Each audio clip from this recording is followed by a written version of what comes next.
নমস্কার, দেখছেন কলকাতা টিভি, সঙ্গে রয়েছে অনন্যা। শুরু করছি সংবাদ সারাদিন। শুক্রবার মোদির সভায় যাচ্ছেন না দিলীপ ঘোষ, দল বিড়ম্বনায় পড়বে, তাই আমি প্রধানমন্ত্রীর সভায় যাব না মন্তব্য করছেন দিলীপ ঘোষ। দল বিড়ম্বনায় পড়বে, তাই তিনি প্রধানমন্ত্রীর সভায় যাবেন না, এমনই কিন্তু বলছেন দিলীপ ঘোষ। এই নিয়ে আমরা বিস্তারিত জানবো। আমাদের সঙ্গে নিউজরুম থেকে রয়েছেন আমাদের বিশেষ প্রতিনিধি অঞ্জন রায়। অঞ্জন দা, শুক্রবার মোদির সভায় যাচ্ছেন না দিলীপ ঘোষ, এমনই কিন্তু বলা হয়েছে, এমনই দিলীপ ঘোষের তরফে বার্তা, কিন্তু কেন যাচ্ছেন না তিনি?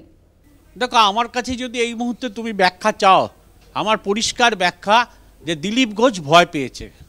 দিলীপ ঘোষের যে সাহস, দিলীপ ঘোষের যে পরিকল্পনা, দিলীপ ঘোষ যেভাবে সভাপতি থাকাকালীন লড়াই করেছে, যেভাবে দলকে 18টা সাংসদ, 77টা বিধায়ক এনে দিয়েছে, সেই দিলীপ ঘোষ প্রথমে বলেছিলেন যে তাকে কেউ নেমন্তন্ন না করলে তিনি যান না।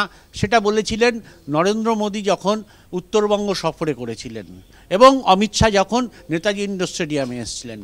তারপর দিলীপ ঘোষ বললেন যে আমি দুর্গাপুরের সভায় যাব, আমাকে দলের কর্মীরা আমাকে যেতে বলেছেন।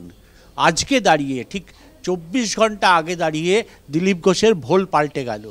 তিনি বুঝতে পারলেন যে তিনি যদি নিচে দর্শক আসনে বসে থাকেন, সেক্ষেত্রে প্রধানমন্ত্রীর থেকেও সবচেয়ে বেশি গুরুত্বপূর্ণ পাবে সংবাদ মাধ্যম থেকে সব জায়গায় যে দিলীপ ঘোষ একজন প্রাক্তন সভাপতি, প্রাক্তন সংসদ, প্রাক্তন সর্বভারতীয় সহসভাপতি।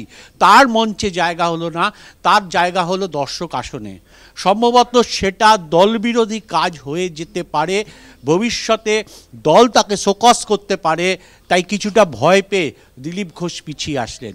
এটা যেমনি একদিকে বাস্তব, তেমনি আরেক দিকে বাস্তব হচ্ছে যে শ্রমিক ভট্টাচার্য সভাপতির দায়িত্ব নিয়ে বলেছিলেন আমরা সবাইকে নিয়ে চলব, আমাদের কাছে পুরনো নতুন কেউ আলাদা নয়, পুরনো নতুনকে একসঙ্গে নিয়ে চলব।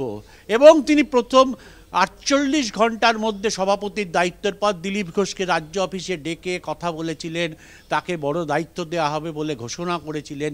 সেই শ্রমিক ঘোষের সভাপতিত্বে প্রথম সভা আসছেন প্রধানমন্ত্রী। তিনি কিন্তু পারলেন না যে দিলীপ ঘোষ প্রাক্তন সভাপতিকে আমন্ত্রণ জানিয়ে মঞ্চে বসার জন্য। নিঃসন্দেহে এটা নতুন সভাপতির ব্যর্থতা ছাড়া আর কিছু নয়। হয়তো শ্রমিক ভট্টাচার্য বলবেন যে দিল্লি অনুমোদন দেননি, কিন্তু দিলীপ ঘোষের হয়ে লড়াই করার যে প্রতিশ্রুতি শ্রমিক ভট্টাচার্যের কাছে আমরা দেখেছিলাম বা পেয়েছিলাম বা শুনেছিলাম, শ্রমিক ভট্টাচার্য যেভাবে বলেছিলেন, তার কিন্তু প্রতিফলন ঘটল না।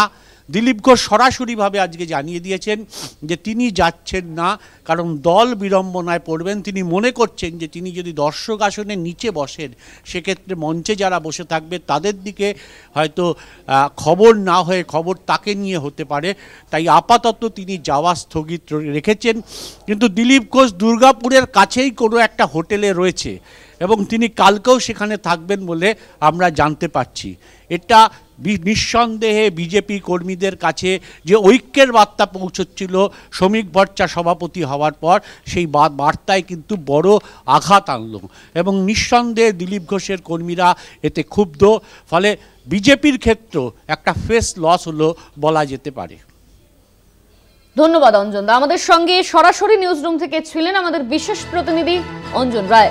শুক্রবার মোদির সভায় যাচ্ছেন না দিলীপ ঘোষ, দল বিড়ম্বনায় পড়বে, তাই আমি প্রধানমন্ত্রীর সভায় যাব না, এমনই কিন্তু কলকাতা টিভিকে জানিয়েছেন দিলীপ ঘোষ। দল বিড়ম্বনায় পড়বে, তাই আমি যাব না।